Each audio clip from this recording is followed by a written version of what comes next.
Hello, I'm Samantha, your personal guide at Resume Flow. I understand that job searching can feel like an uphill battle. The endless applications, the silence after interviews, the constant wondering if your resume is even being noticed. It's exhausting, and it's completely normal to feel frustrated. But here's the thing, you have incredible value to offer, and Resume Flow is here to help the world see it. Our AI powered platform doesn't just improve your resume, it transforms how you present yourself to employers. We'll optimize every word for maximum impact, match you with the right opportunities, and keep you organized throughout your search. Your dream job isn't just a possibility, it's inevitable.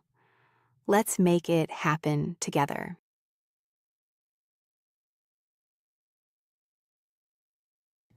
Good morning, good morning, good morning. How is everyone doing today? As promised on Sunday, I think it was, we said that I set part of my weekly momentum goal that we were going to try out a morning live stream. We used to live stream in the morning. We used to do coffee and kata, working on AI in the morning, which we'll eventually get back to. I'll probably move that to a evening stream where we were working on the different learning things that we're working on. But I said, you know what? I want to try out vertical streams, which now I do have the capability of doing two streams where we can have a more like we can have a vertical stream and a full screen stream. But I'm still working out the process. Have different software, so it is great. But part of my goal this week was to be able to set this up. So here we are. We are here. We are live. Not expecting too many people as we build momentum. We do what we do. We are going to do what we do. All right. But the goal for today is just to look up some tech news, some AI news, see what's going on in the market in the industry. Also, I want to take a look at what the economic data is. Well, we know that the government is shut down, so we're going to be looking at what's going on. How are the stocks looking? Is the stocks going up? Do the stocks go up when the government is shut down? I don't know. We shall see. We shall find out. That is the goal for today. I'm just hanging out. I have my cup of coffee here. Nothing formally planned as I continue to build out the layout, build out the thought process, build out the platform. Thank you for joining me for the ride. Quick announcement before we get into the show. We do have the bug bite coming out at noon Eastern time today. So I will see you there in the chat. It's going to be really, really good. It's going to be talking about humanoid robots. And this one famous roboticist says that they're a no go.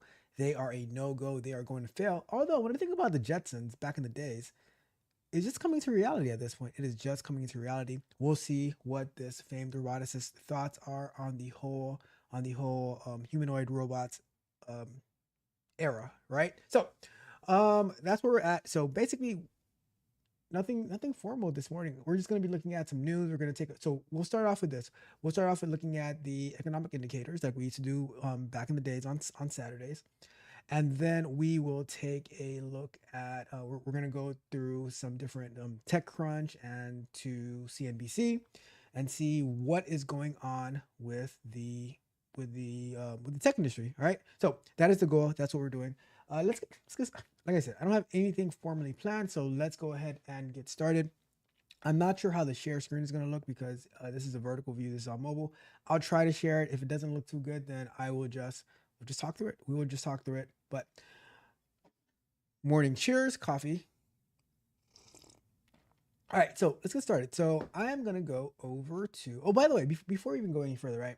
By the way, so last night if you haven't seen the show from last night, it was absolutely amazing. We had a great time. Let me check something. Let me check something real quick. Let me see how this looks.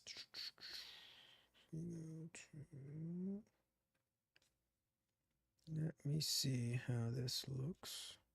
Hmm.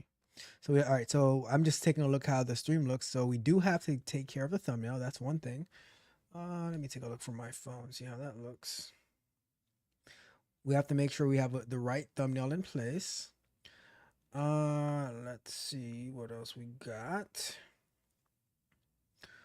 This is a test stream, right? Because Let me turn the volume down. Oh, cool. Looks good. So I can see it right there. So we're good. We're looking good. We're looking good. I like it. I like it. Let's go with. All right, perfect. So this is good. I like that a lot. All right. So note to myself, we got to make sure we have the right thumbnail in place for these morning streams when we do them. Um, and I also want to probably plan a little bit in advance what stories we're going to cover to find the most important ones. But for today, as I said, we're just going to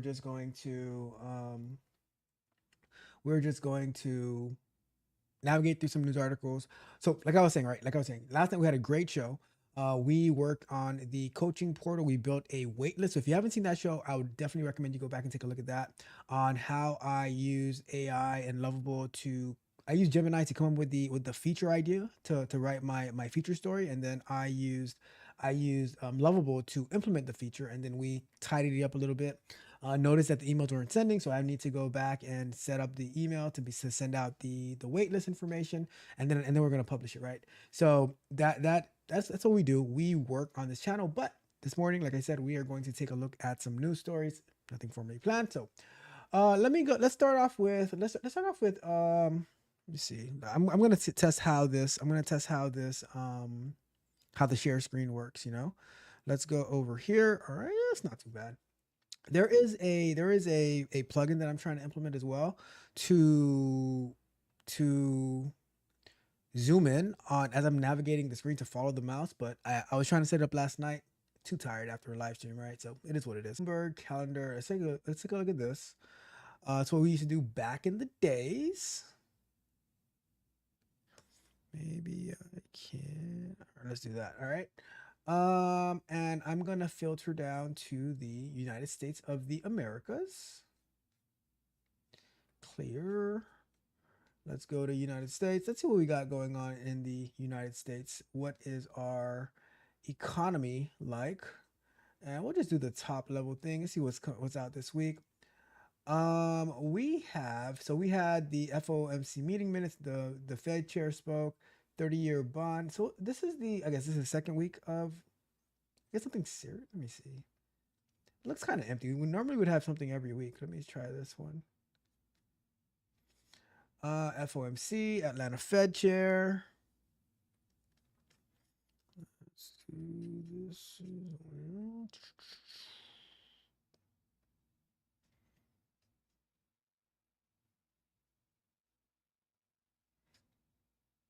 Get this thing.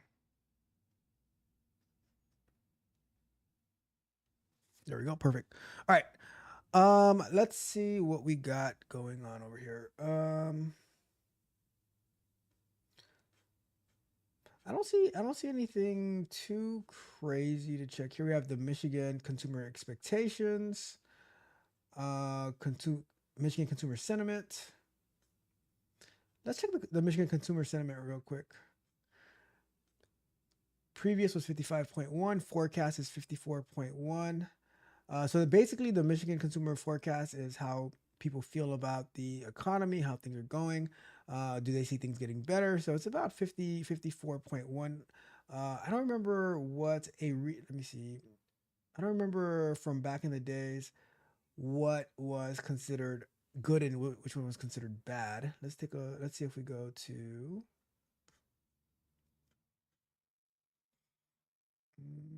release URL. Okay, that works. It has August 2025 was 58.2, September 2025 was 55.1.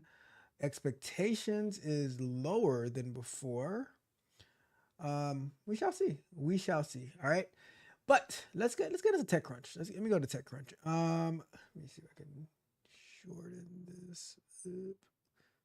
Okay, that's a lot easier to read. All right, so let's take a look at this one, right? Reflection AI. I have not heard of Reflection AI before, but we have heard of AI. So Reflection AI raises $2 billion to be America's open frontier AI lab, challenging DeepSeek. Challenging DeepSeek. That's what we like. That's what we like to hear. Let's see if my is this working? Let me see. Let me get that to work. Let's go. Get my sound effects working. Okay, there we go. So there goes the sound effects. So let's try that one more time. There we go. I have two. Left monitor share. Turn that one off. Let's try that again. Okay, I like it. I like it. We're good. All right, so let me shorten this. And we can pull me up a little bit. There we go. Look at that. Look at that. We're looking good. All right, so let me shorten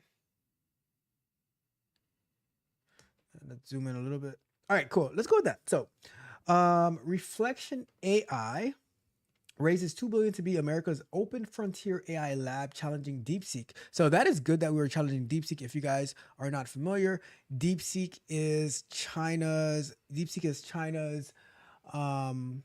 AI model, like the way that we have ChatGPT, we have Gemini. DeepSeek came out with fire back in the days. They were super powerful and people were going crazy over it, but there was a major security concern. People were like, oh, I don't want to be sending my information to China. They were really scared. I was about to use DeepSeek on a live stream one time and I got shouted down. They said, no, no, no, DeepSeek is not for you. So it is. So it happened. But let's see about this Reflection AI, how they raised $2 billion to be America's open frontier AI lab, written by Rebecca Bellan on October 9th, yesterday. So Reflection AI, a startup founded just last year by two former Google DeepMind researchers, so imagine that.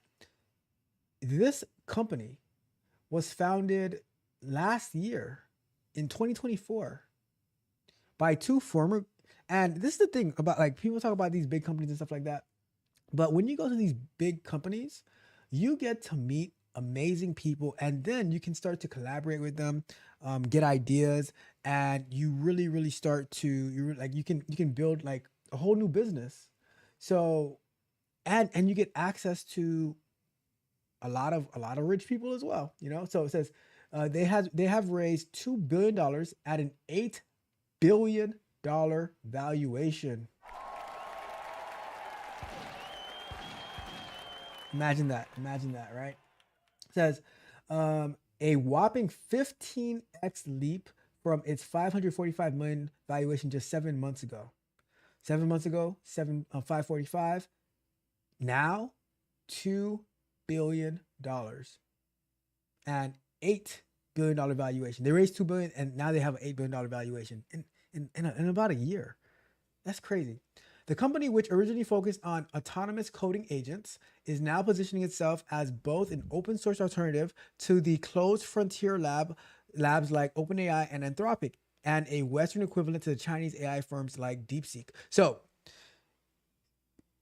they are open source, meaning that their code is public. Anybody can get access to it. Anybody can make contributions to it, things like that. However,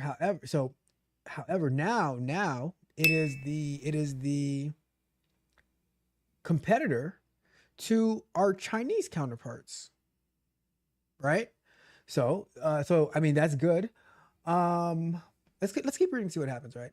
Because I know that Meta's agent is also, or Meta's LLM is also open source.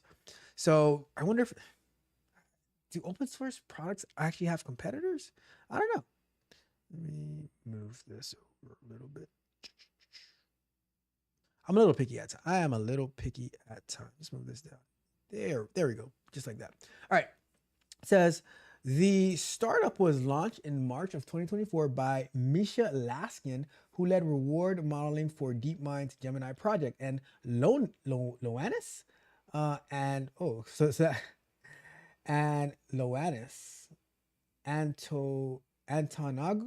So that must be a name. So this should probably be a capital L. I'm just saying.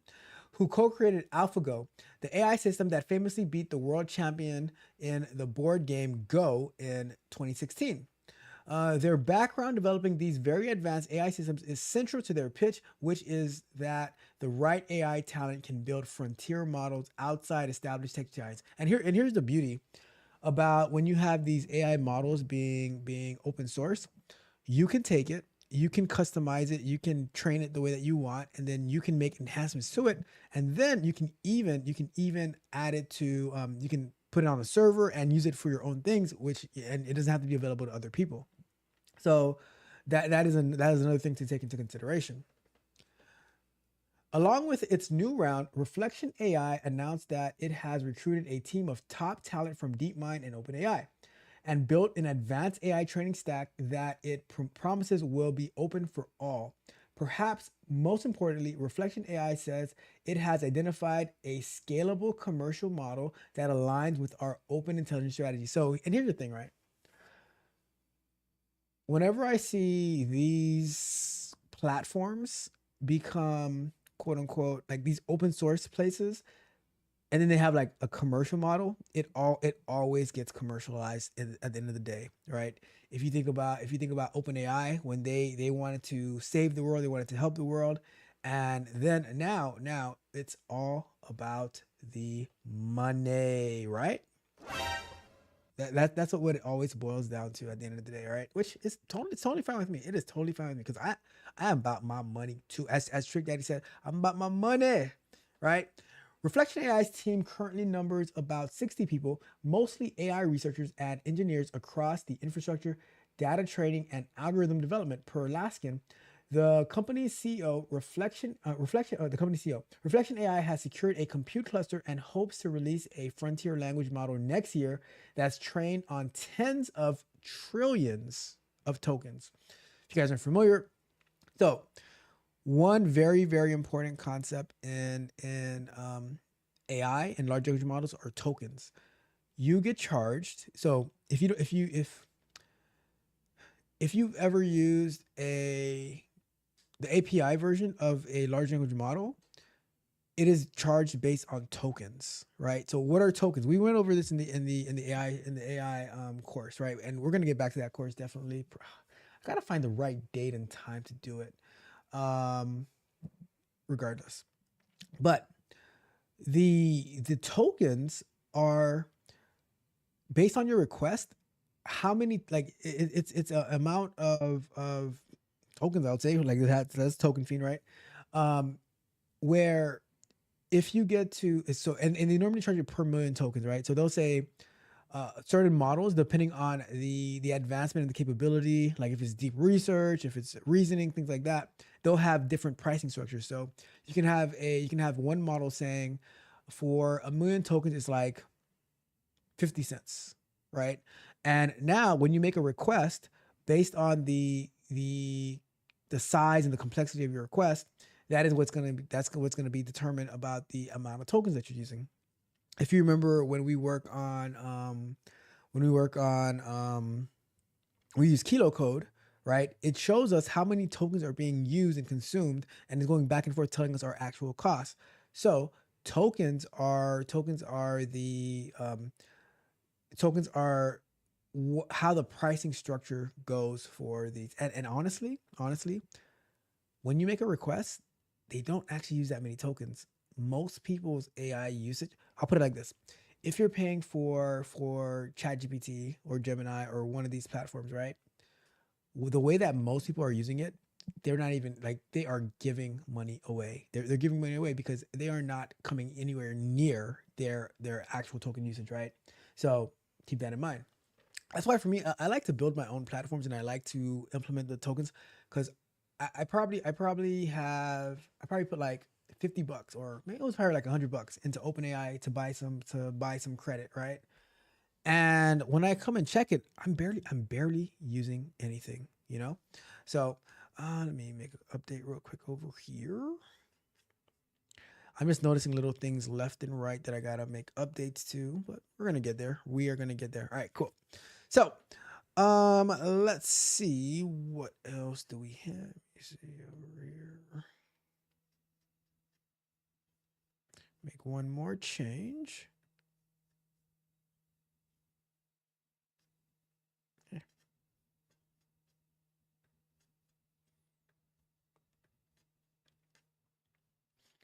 All right. So now let's see what else we got. So it says that Reflection AI's team is currently current AI's team currently numbers about 60 people, mostly AI researchers and engineers across infrastructure, data training, and algorithm development. Per Laskin, the company CEO, Reflection AI has secured a compute cluster and hopes to release a frontier language model next year that trained on tens of trillions of tokens, he told TechCrunch. We built something once thought possible only inside the world's top labs, a large-scale large language model and reinforcement learning platform capable of training massive mixture of experts. I never heard of that. Mixture of experts, MOEs, models at frontier scale. Reflection AI wrote in a post on X, we saw the effectiveness of our approach firsthand when we applied it to critical domain of autonomous coding.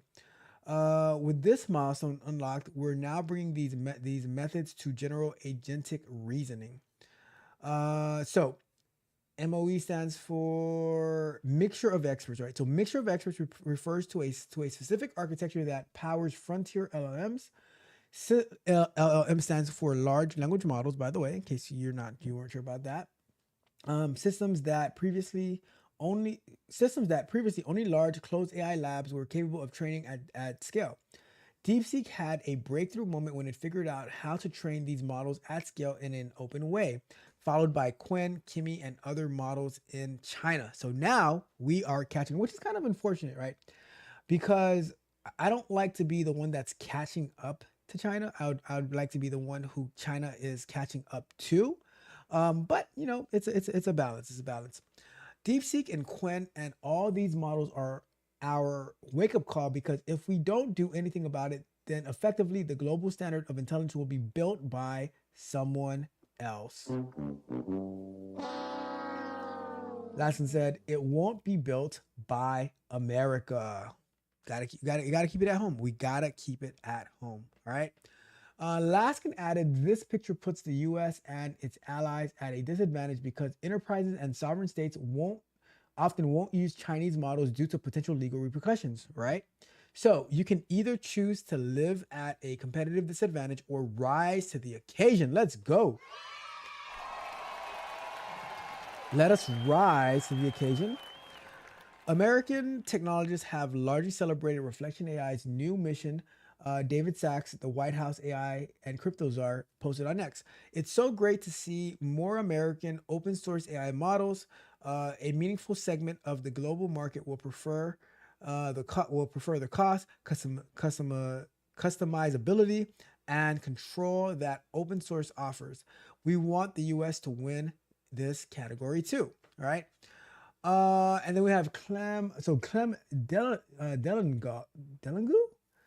I don't know. Co-founder and CEO of Hugging Face. We know Hugging Face because we used that before. Of Hugging Face, an open source collaborative platform for AI builders, told TechCrunch that of the round, "This is indeed great news for American open source AI. I'm excited about this. I'm gonna see what I can find from it, right?"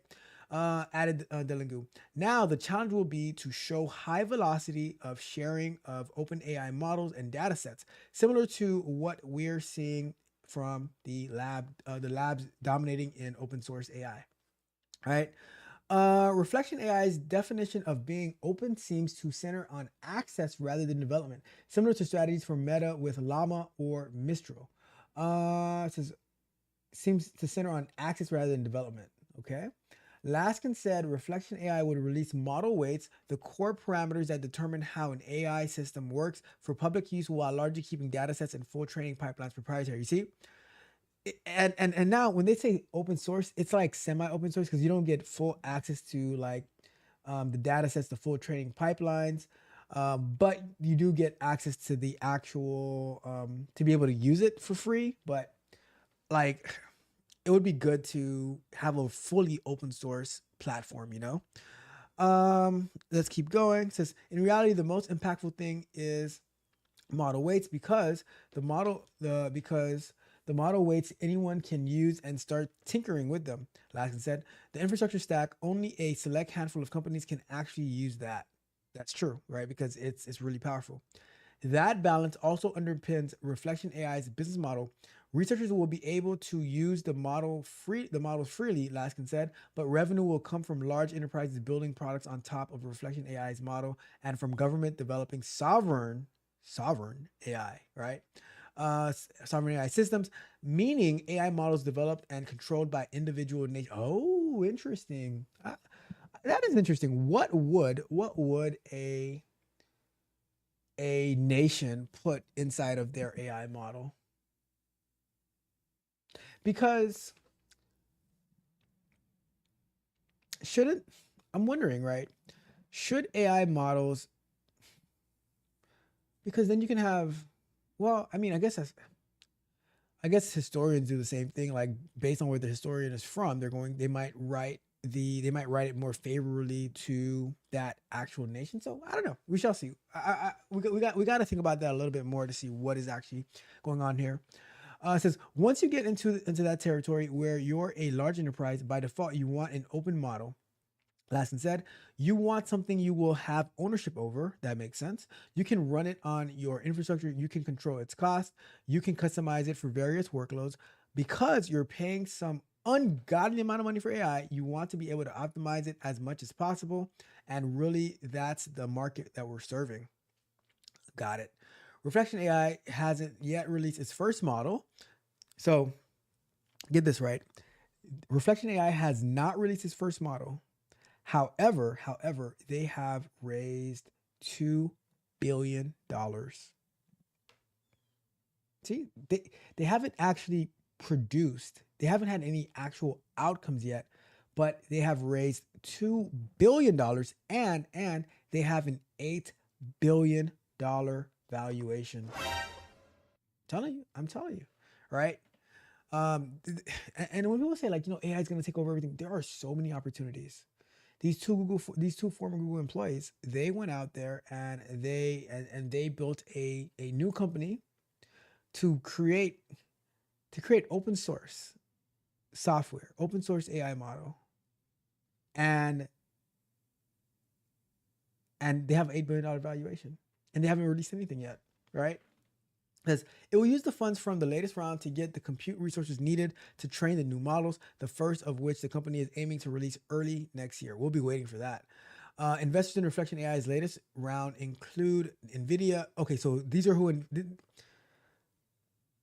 you got to look at who the major players are investing in, right? So NVIDIA, Disruptive, DST, 1789, B Capital, Lightspeed, GIC, Eric Yon, or Young? I don't know. Eric Schmidt, City, Sequoia, CRV, and others. Those are the early investors in Reflection AI. So let's take a quick look. Reflection AI. Let's take a look at their website real quick. Very basic website. A very basic website, right? It says that build frontier open intelligence. That's it. There's nothing there. This is the website that has raised 8 billion, or it has an $8 billion valuation, right? We're developing open weight models for individuals, agents, enterprises, and even nation states. Our team of AI researchers and company builders come from DeepMind, OpenAI, Google Brain, Meta, Character.ai, Anthropic, and beyond. We're hiring in San Francisco, New York, London, with relocation support available for those moving from other areas. Let me see. Let's take a look at the roles real quick. Let's see.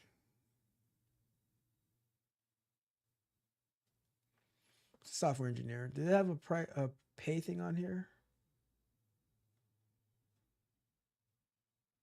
I don't see it. Anyways, that's that though. That's Reflection AI for you. That is Reflection AI for you. All right.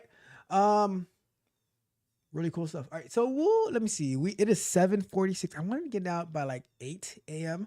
Like I said, this is a test stream, so thank you guys for whoever's tuning in. Thank you guys so much for rocking with me. Do me a favor, if you have any thoughts, drop something in the chat or leave a comment, and I will be sure to read it and address it, either on this show or on when we do another show. I haven't really figured out a schedule for the show. I did want to try this out. Maybe we'll plan for another show next week, and then we'll start figuring out the cadence. I still need to update the software to update the software to do all the things. Like I'm noticing little things that I can't do, and that kind of bothers me. So it is what it is. It is what it is. All right. So let's take a look at.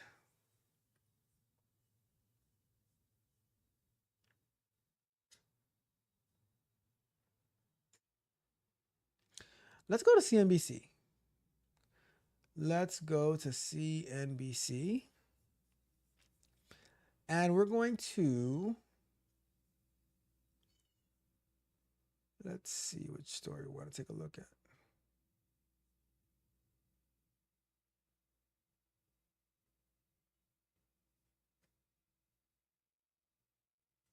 Let's take a look at Sora. So, and here's the deal, right? You guys know that I use Runware, or maybe you don't know. Maybe you're tuning in because this is a vertical stream, and you've never seen the night shows where we are on the other version, the landscape version, right? But I use Runware for my image generation and my video generation, and I saw that while people are waiting and begging to get access to Sora 2, asking for invites, Runware actually has Sora 2 model available. So what I plan to do on maybe Sunday, we will go ahead and create a video with Sora 2 to see what it can generate for us, right? I never went looking for access, like asking for invite codes, but and I'm curious to know how much is it actually going to cost, right? So we're gonna have to look into that. How much is using the Sora 2 model on Runware is going to cost us? But we experiment everything. We experiment everything. All right, so let's jump into this article. This will probably be our last article of the day of the morning. We're just doing what we do. We are just doing what we do. Like I said, short stream, figure things out, and we will build upon it. We will improve it. We'll improve it like we always do. Like we always do. All right, so let's jump into this article. So it says top Hollywood agencies slam OpenAI's Sora as exploitation and a risk to clients. I mean, if Sora 2 can give us the same quality of acting without all the quote unquote extraness, I'm with it. I am with it. Let me see if I can, give me a second here. Let's go.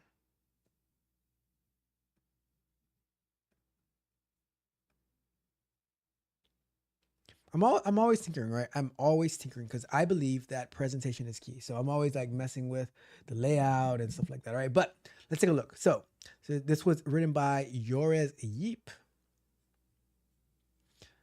All right, so let's see. Let's just jump straight into the article.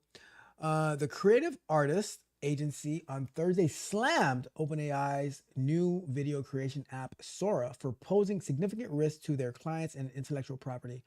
I mean, I remember when Uber and Lyft started getting popular, and the taxi industry, they slammed Uber and Lyft, and they tried to do anything in their power to ban them from actually being able to get out there, right? So this is nothing new. Right? It says the talent agency, which represents Doja Cat, Scarlett Johansson, Tom Hanks, and other stars, questioned whether OpenAI believe that humans, writers, artists, actors, directors, producers, musicians, and athletes deserve to be compensated and credited for the work they create. Okay. Well, what? For the work they create? I mean, I think the obvious answer is yes. If you actually created some work, then you should be compensated for it. I'm guessing that's where we're headed towards. I'm not 100% sure what the question means. It says, or does OpenAI believe they can just steal? The accusations, my goodness. disregarding global copyright principles and blatantly dismissing creators' rights, as well as the many people and companies who fund the production, creation, and publication of these human works. In our opinion, the answer to this question is obvious, said the CA wrote. Define steal. Like, define what do you mean by can they just steal their work? Because to me, quote unquote, copyright is if you go and let's say you take a clip, like when YouTube has a copyright strike, right? When you go and you take a movie, a song, a writing, and you pass it off as your own. However, now here comes the question. I'm thinking. All right, so here's a question. Here is a question for you, right? Copyright. Is a person's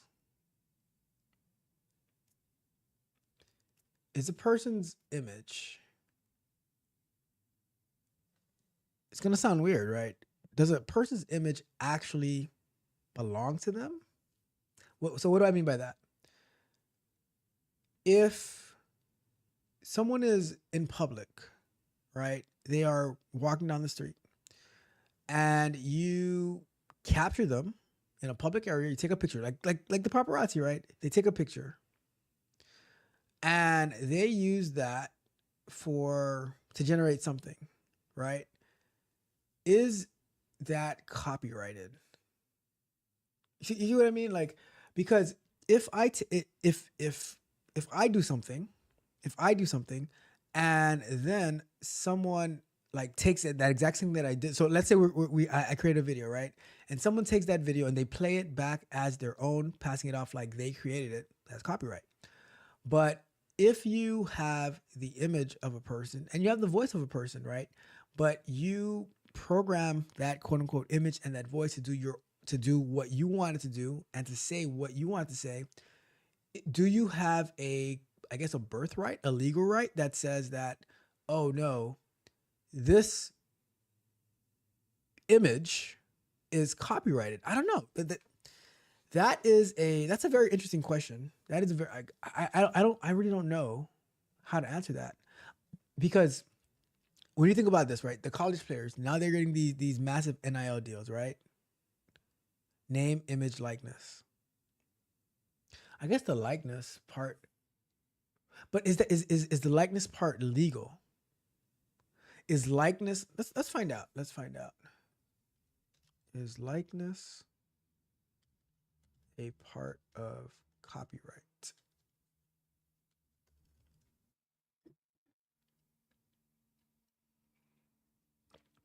Likeness is not protected by copyright. It's protected under the separate legal concept of the right of publicity. This is a key distinction in intellectual property law. All right, so let's see how that works. So right of publicity, right? It protects. You guys can see that too good. Let's go to. All right, so let's do that. So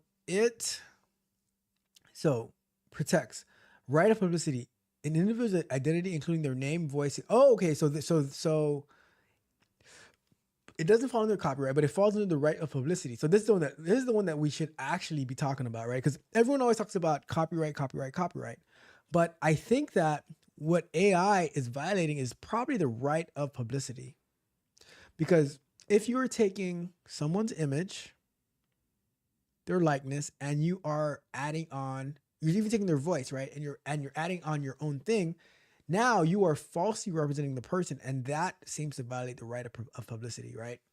Because, and then copyright law, original work of authorship such as photos, books, songs, and films. So now that we think about it, when we had that Anthropic settlement with the authors, they probably violated the right of publicity.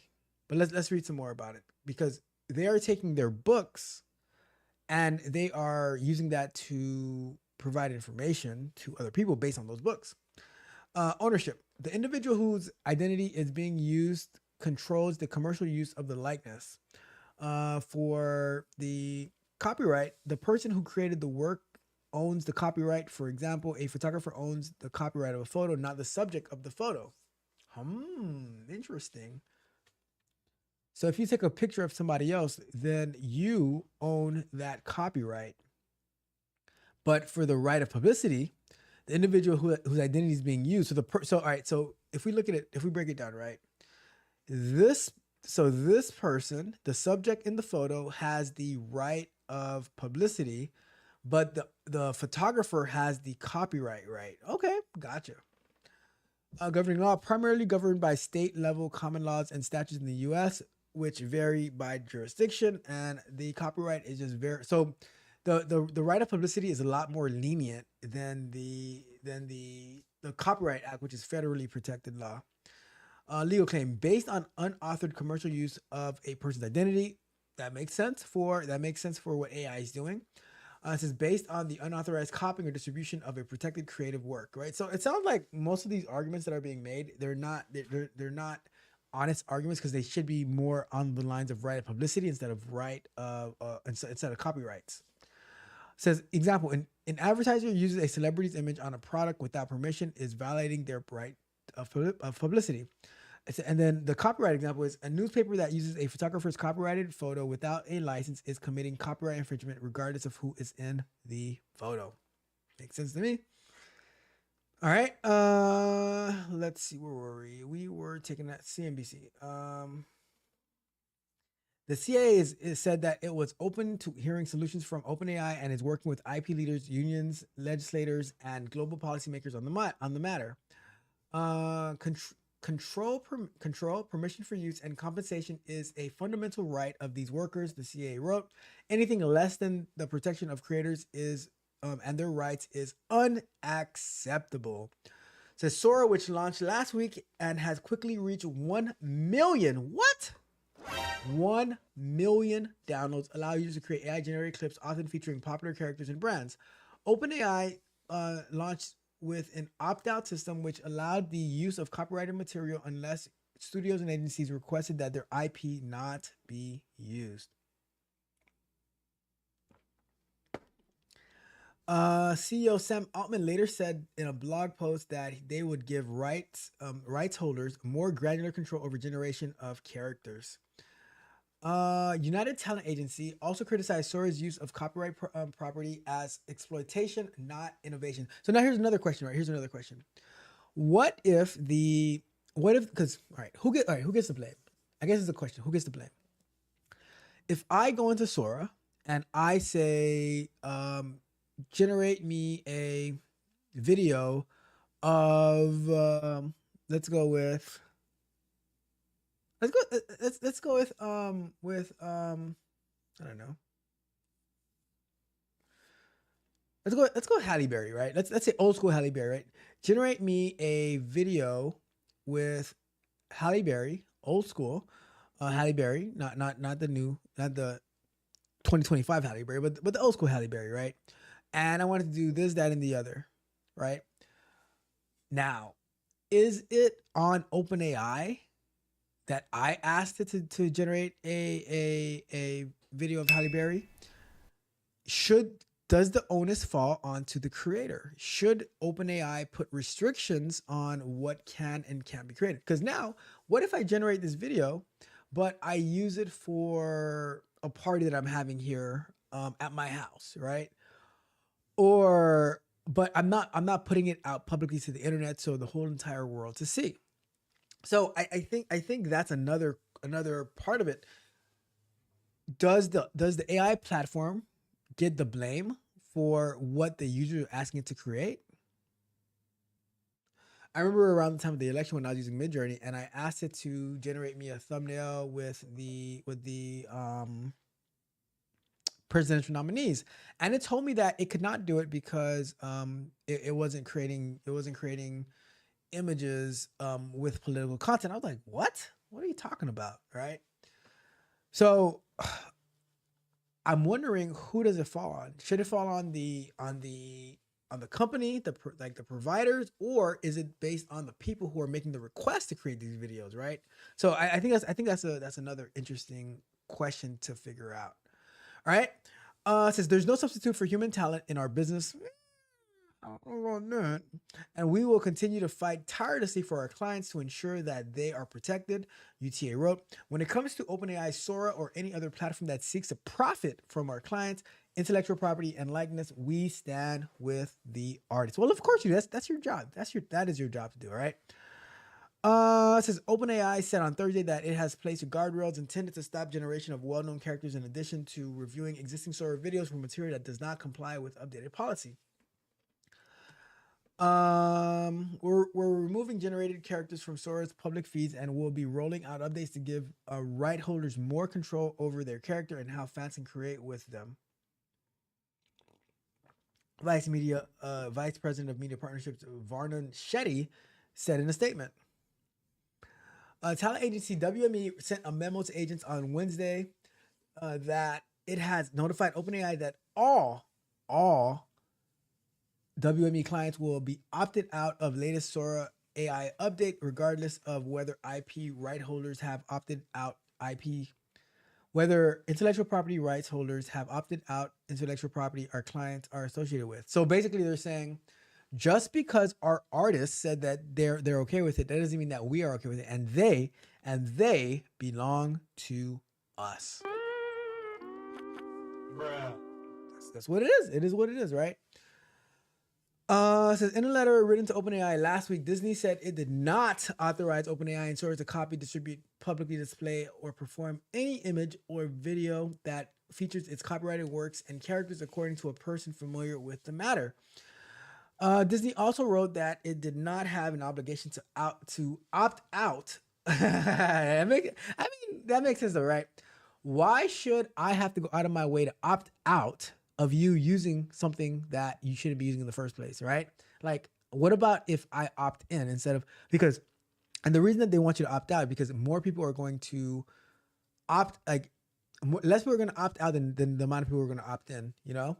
So they're like, all right, if you don't want us to use you, you have to find your own way out. So Disney also wrote it didn't have an obligation to opt out of appearing in Sora or any OpenAI system to preserve its rights under copyright law, the person said. So now the question for Disney, if it's a cartoon and you're using the same cartoon, then that might be copyright law, right?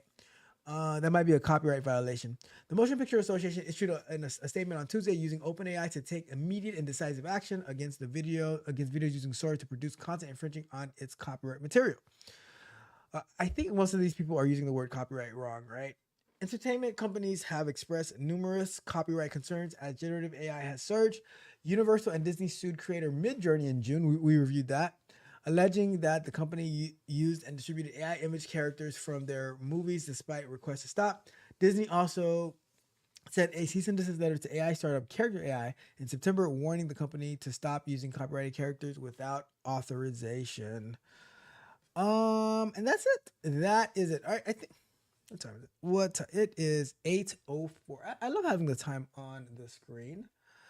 All right, I think that's it. That's basically it for today. 2 stories, great amount of time. Whoa. Stop the show. I don't have my stop the show button yet, right? But we got my guy Rod Brown. I don't even know how this is gonna look. Let me see. I don't have a thing for it. Give me a second. I'm gonna get this. Give me a second. I am going to. Where are we at? All right, we're gonna say.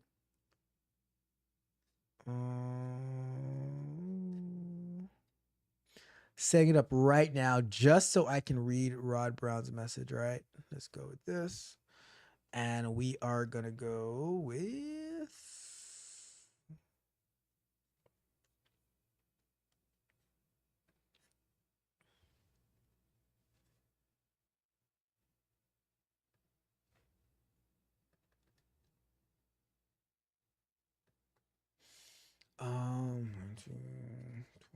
Oops.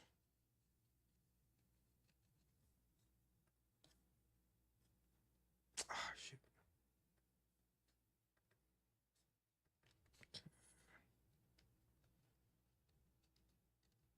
Let's try that.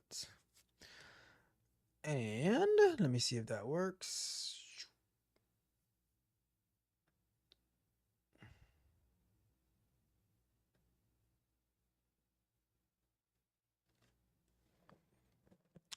We are figuring it out.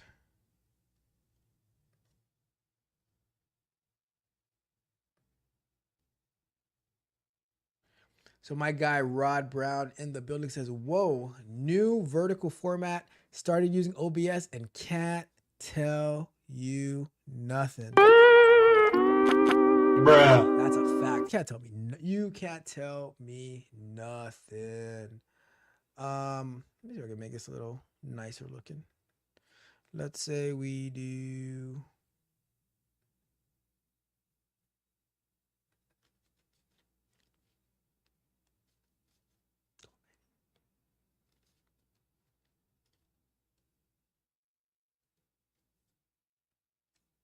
Oh, that didn't work out. Anyways, I'll figure that out. I will figure it out. But there we go. There we go. We got my guy Rod Brown in the building. Shout out to my guy Rod Brown. We doing it. We are doing it. All right. But that's about it for today. That is about it for today. That's all I got. That is all that I got. Thank you guys so much for bearing with me on this test morning show, reviewing the news stories. Getting it in. We do not miss. We're at it every single day. But I'm gonna get out of here. Remember, we have the bug bite at noon Eastern time. I'm going to. So yesterday I released the. So the bug bite is going to be about the roboticist who says that humanoid robots are done. They're over for. They're not going to be that important. We yesterday I released a clip on the Tech channel, available to everyone, where I was talking about why I appreciate AI in software development and how it's helped me so much. And today I'm going to be releasing another clip from the Vibe Code and Chill from last Saturday about the features that I added to the coaching portal. You've guys seen some of them, but I went into more. I went in depth. I showed how I do it, things like that, behind the scenes look. So you can find that at techcoach.dev. I'm going to be releasing the entire Vibe Code and Chill this weekend from last weekend, and then we have a Scrum night on Sunday. That if you are a Patreon member, you're available to you have the ability to join. But yeah, that's basically all the things that we have going on. Sunday we're going to be going live DevOps. Tomorrow, nothing planned for tomorrow.